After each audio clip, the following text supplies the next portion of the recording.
Hello everyone. तो सबसे पहले सॉरी, पिछले एक वीक से मैं आप लोगों के लिए कोई भी वीडियो जो है पब्लिश नहीं कर पाया, बट रेस्ट अश्योर्ड अब आपको फ्रिक्वेंटली जो है आपके काम के कंटेंट मिलते रहेंगे। ओके, अब बात करते हैं आज के सेशन पे। तो इसमें paper 3 Indian constitution and polity से संबंधित 3 इम्पॉर्टेंट क्वेश्चन आपके लिए मैंने लिया है, जो कि पिछले 1-2 सालों में बीपीएससी में पूछा गया था, आपके सिलेबस के लिए रेलेवेंट है। ओके, उसको झारखंड के संदर्भ में आंसर करने का कोशिश करेंगे। और उसको स्टार्ट करने से पहले एक छोटा सा इन्फॉर्मेशन दे देते हैं कि आप लोग जो भी जेपीएससी मेंस का तैयारी कर रहे हैं, ये 3 प्लेलिस्ट आप मेरे चैनल पर फॉलो कर सकते हैं। यहाँ पर आपके काम का कंटेंट आपको मिलता रहेगा रेगुलरली। ओके, तो इस प्लेलिस्ट में जो है अब बेसिकली करेंट अफेयर्स आधारित क्वेश्चन रहता है, प्लस स्टैटिक क्वेश्चन भी रहता है, इकोनॉमी को छोड़कर बाकी सब्जेक्ट्स का। ठीक है, यहाँ पर मैं अपलोड करता रहूँगा। यहाँ पर आपको इकोनॉमी के लिए ये डेडिकेटेड प्लेलिस्ट है। ओके, इसमें इकोनॉमी से संबंधित क्वेश्चंस हैं, कुछ आंसर्स भी डिस्कस किया हुआ है। यहाँ भी आपको आंसर्स, देखिए मैं कंटिन्यूअसली कुछ ना कुछ आंसर आपको बताता रहूँगा हर एक वीडियो में, है ना।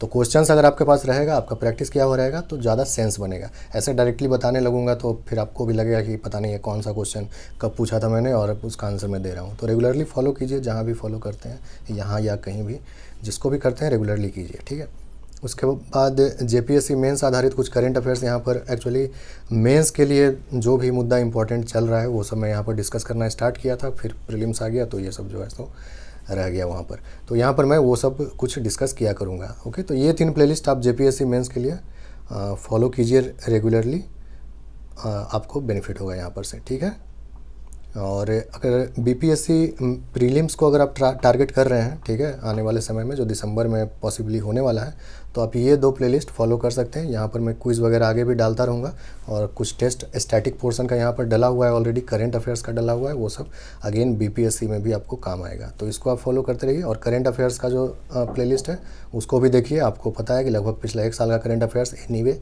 आपको बीपीएससी के लिए भी पढ़ना ही है, तो इसको आप फॉलो कीजिए। यहाँ पर आपको करेंट अफेयर्स मिलता रहेगा आपके लिए रेलेवेंट। ओके, तो ये हो गया। अब बात कर लेते हैं आज के सेशन का मेन पॉइंट पर, जो कि था ये 3 क्वेश्चन। ये रिसेंटली बीपीएससी में ही पूछा गया है ये तीनों क्वेश्चन। ठीक है, बस थोड़ा बहुत अल्टर करके आप इसको झारखंड के संदर्भ में आंसर करने का कोशिश करेंगे। बाकी 2 क्वेश्चन तो जनरल है, वहाँ पर ऐसा झारखंड जैसा कुछ नहीं है, लेकिन ये गवर्नर का रोल, पावर, फंक्शंस वगैरह जो है, इसको झारखंड के रेस्पेक्ट में आंसर करने का कोशिश करेंगे। पॉलिटी का क्वेश्चन थोड़ा सा बढ़िया लास्ट टाइम भी पूछा था, और इस बार तो बिल्कुल भी पूछा जा सकता है। पीटी का क्वेश्चन अगर कुछ आइडिया दे रहा है आपको, तो समझ में आ गया होगा कि मेंस का क्वेश्चन जो है थोड़ा एनालिटिकल ज़्यादा हो सकता है। ऐसा एक्सपेक्ट मत कीजिए कि सिलेबस उठा करके ही वो पूछ देगा। तो ये क्वेश्चन प्रैक्टिस कीजिए। ठीक है, फॉर्मेट आपको मैंने हर चीज़ बताया हुआ है। अगेन वो सब जो प्लेलिस्ट बना हुआ है उसमें आपको मैंने आंसर लिखने वगैरह का टिप्स भी दिया हुआ है कैसे करना है। ठीक है, और प्लस कुछ आंसर्स ऑलरेडी वहाँ पर अपलोडेड है, तो वो भी, उससे भी आपको आइडिया लग जाएगा। तो ठीक है, इन तीनों क्वेश्चंस का आप स्नैपशॉट ले लीजिए और इसको सॉल्व करने का कोशिश कीजिए। और जो पिछले बार मैंने क्वेश्चन आपको दिया था मॉडर्न इंडिया पर, 3 क्वेश्चन था, उन तीनों में से एक क्वेश्चन जो कि ये वाला था, the 19th century is generally called a period of Indian Renaissance. Which were the major social reform movements of this period and what changes did they bring about? ठीक है, लगभग 600 शब्दों में आपको लिखने के लिए मैंने कहा था। ठीक है, इसको मैं अभी यहाँ पर आपके लिए डिस्प्ले कर देता हूँ पूरा। देखिए, पढ़कर सुनाने का कोई मतलब नहीं बनता है, आइडिया इज़ इम्पॉर्टेंट। ठीक है ना, जो प्रिंसिपल है आंसर लिखने का वो इम्पॉर्टेंट है आपके लिए। आपको सीखना होगा कि कैसे करना है। ठीक है, उसके अंदर का जो कंटेंट है, मे बी आप मुझसे ज़्यादा अगर बुक पढ़ेंगे तो आपको हो सकता है और भी ज़्यादा अच्छा कंटेंट मिलेगा अंदर लिखने के लिए। तो कंटेंट इज़ नॉट इम्पॉर्टेंट। ठीक है, वो जो आइडिया है आंसर लिखने का, जो प्रिंसिपल है आंसर लिखने का, वो इम्पॉर्टेंट है। ठीक है, तो उस पर जो है ध्यान देंगे यहाँ पर।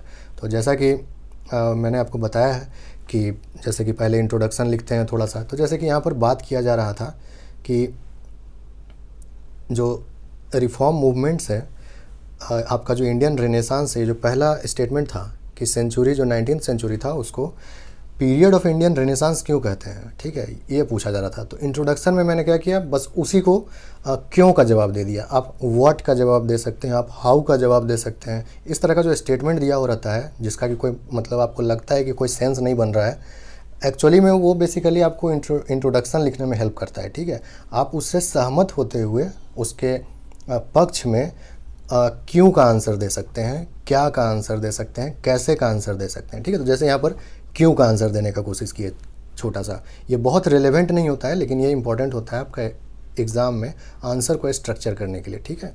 तो the changes that Indian society encountered in the 19th century due to various socio religious reform movements have led it being termed as period of Indian renaissance, है ना। पहला स्टेटमेंट दिया हुआ था इंडियन रेनेसांस का पीरियड कहा जाता है 19th सेंचुरी को। तो मैंने क्यों का जवाब दिया, क्यों कहा जाता है, तो इंडियन सोसाइटी में जो पॉजिटिव चेंजेस आए सोशियो रिलीजियस रिफॉर्म मूवमेंट्स की वजह से, उन्हीं के कारण इसको पीरियड ऑफ इंडियन रेनेसांस कहा जाता है। ओके, तो ये एक छोटा सा इंट्रोडक्शन हो गया। इंट्रोडक्शन ज़्यादा लंबा नहीं करना है, 3 4 5 लाइन में उसको ख़त्म कर देना है, ठीक है। उसके बाद अब सीधा अपना मेन बॉडी पर आ जाएंगे आंसर का। आप इसको पढ़ भी सकते हैं, मैं पढ़ करके आपको नहीं सुनाऊंगा पूरा, ठीक है। तो अब जो आपका आंसर का मेन जो डिमांड था, वो डिमांड ये था आपके क्वेश्चन का कि मेजर सोशल रिफॉर्म मूवमेंट्स क्या थे इस पीरियड के और किस तरह का वो बदलाव लाने का कोशिश किए सोसाइटी में, ठीक है, यही पूछा जा रहा था। तो बेसिकली हम अब डायरेक्ट अपना मुद्दा पर आएंगे। तो जैसे कि जो सोशल रिफॉर्म मूवमेंट्स थे, सोशल रिफॉर्म मूवमेंट्स जो थे, उनका सारे सोशल रिफॉर्म मूवमेंट्स का बेसिकली जो क्रक्स था उसको थोड़ा सा मेंशन कर दिया यहाँ पर, ठीक है। जैसे रैशनलिज्म लाने का कोशिश किया गया, ह्यूमनिज्म लाने का कोशिश किया, सुपरस्टिशन को कम करने का कोशिश किया गया वहाँ पर, ठीक है। और इस तरह से अपना मेन पॉइंट पर आ गए कि मेजर सोशल रिफॉर्म मूवमेंट्स निम्नलिखित हैं और सोसाइटी में ये सब काम करने का वो कोशिश किए। इस तरह से अब अपना मेन पॉइंट पर हम लोग धीरे धीरे आ रहे हैं यहाँ पर, ठीक है। तो बॉडी यहीं पर से आपका शुरू हो जाता है, ठीक है। तो आपका जो बॉडी है वो यहाँ से शुरू हो जाता है। ये इंट्रोडक्शन हो गया। दूसरे तरह से भी आप इंट्रोड्यूस कर सकते हैं इसको, ऐसा कुछ नहीं है, बॉडी भी दूसरी तरह से आप स्टार्ट कर सकते हैं। ये एक फॉर्मेट है, इसलिए मैंने कहा कि प्रिंसिपल इंपॉर्टेंट है, आइडिया इंपॉर्टेंट है कि आंसर कैसे आपको करना है। ओके, उसके अलावा अगर यहाँ पर बात किया जाए तो आप देखिए कि जैसे कि अलग अलग सोशियो रिलीजियस रिफॉर्म मूवमेंट्स का आपको नाम पता होना चाहिए, प्लस उनका क्या सोसाइटी पे प्रभाव था वो पता होना चाहिए, ठीक है। तो उसका क्या क्या योगदान था उसको पॉइंट वाइज मेंशन कर दिए हैं, नाम ऊपर में हेडिंग में डालकर, ठीक है। ये सब छोटा छोटा ही चीज़ होता है, लेकिन इन सब चीज़ों पर ध्यान दीजिएगा कि कैसे आपको नंबरिंग करना है। फिर सब पॉइंट दे रहे हैं तो उसको कैसे देना है, सब हेडिंग दे रहे हैं तो उसको कैसे देना है, ठीक है। इन सभी छोटी छोटी बातों पर आपको ध्यान देना चाहिए। अगर आपको 1-2 नंबर का भी नुकसान हो रहा है किसी क्वेश्चन में, तो आप समझ सकते हैं कि टोटल आपको पूरे मेंस एग्ज़ाम में अगर 20 क्वेश्चन लिखना है और सब में अगर आपका 2-2 नंबर कम हो जा रहा है किसी वजह से, तो आपको 40 मार्क्स का नुकसान हो जा रहा है। 40 मार्क्स में तो फिर वो तो मतलब आपका सिलेक्शन और डिस्क्वालिफिकेशन आप ऐसा समझ लीजिए कि उसके बीच का अंतर हो सकता है, ठीक है। तो इसीलिए इन सब छोटे छोटे चीज़ों पर भी ध्यान दीजिए। ओके, कंटेंट आप कुछ भी लिख सकते हैं, वो जितना अच्छा आप पढ़ाई करेंगे उतना अच्छा आप कंटेंट लिख पाएंगे, ठीक है। तो बढ़िया से हेडिंग देना है, अंडरलाइन कीजिए, ठीक उसके नीचे फिर सब नंबरिंग कीजिए, उसके बाद फिर उस पॉइंट को लिखिए, फिर सब नंबरिंग के नीचे ही नेक्स्ट सब नंबरिंग होगा आपका, फिर उसके नीचे होगा, ठीक है। इस तरह से कुछ भी मतलब हैफाजार्ड रूप में नहीं कि यहाँ किए फिर यहाँ से लिखना शुरू कर दिए, ऐसे नहीं, ठीक है। अच्छे से सही तरीके से।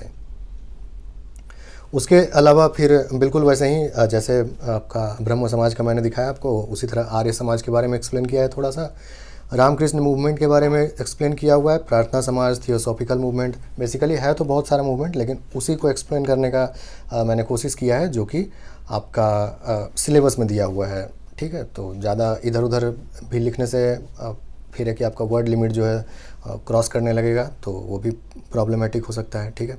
तो इसीलिए थोड़ा थोड़ा हर एक मूवमेंट के बारे में एक्सप्लेन करने का कोशिश किए और फिर आपका आंसर कंप्लीट हो जाता है। जैसे देखिए टोटल 7 रिफॉर्म मूवमेंट्स को मैंने विशेष तौर पर एक्सप्लेन किया, ठीक है। तो जब आप इन सब चीज़ों को, जो आपका बॉडी था उसका मेन काम आप कर लिए, उसके बाद आपको कंक्लूड करना पड़ता है आंसर को, ठीक है। तो कंक्लूज़न में आप अगेन कंक्लूज़न आप स्टार्ट कीजिए, अपना जो हेडिंग, ये जो सब हेडिंग कर रहे थे उससे अलग हट करके फिर कंक्लूज़न स्टार्ट कीजिए। ओके, तो जैसे कि अब इतने सारे मैंने रिफॉर्म मूवमेंट्स के बारे में बताया, लेकिन कुछ सिख रिफॉर्म मूवमेंट्स के बारे में नहीं बताया, पारसी के बीच जो रिफॉर्म मूवमेंट चल रहा था पारसी कम्युनिटी में उसके बारे में नहीं बताया, तो उस सब के बारे में थोड़ा सा मेंशन कर दिए कि यहाँ पर उनके बीच भी और देश के अलग अलग हिस्सों में और दूसरे रिफॉर्म मूवमेंट्स चल रहे थे, ठीक है।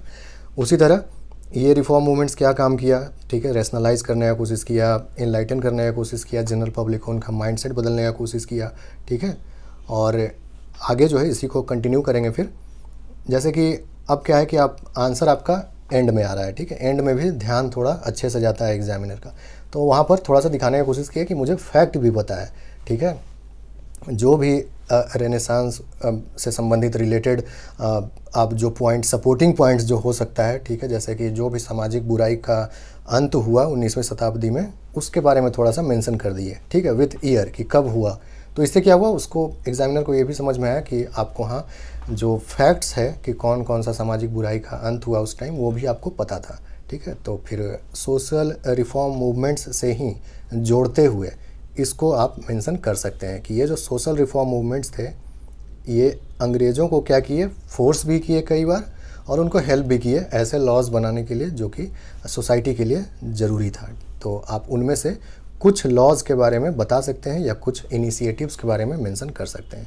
इस तरह से ये लगभग 600 वर्ड में था, ठीक है, आंसर मैंने काउंट किया था, लगभग 600 वर्ड में ये आंसर हो जाता है, ठीक है। तो इस तरह से आप अपना एक आंसर लिख सकते हैं। ये एक तरीका था, ठीक है, ये एक तरीका था और ये टेस्टेड तरीका है, इसमें कोई भी प्रॉब्लम नहीं है जहाँ तक as far as format is concerned.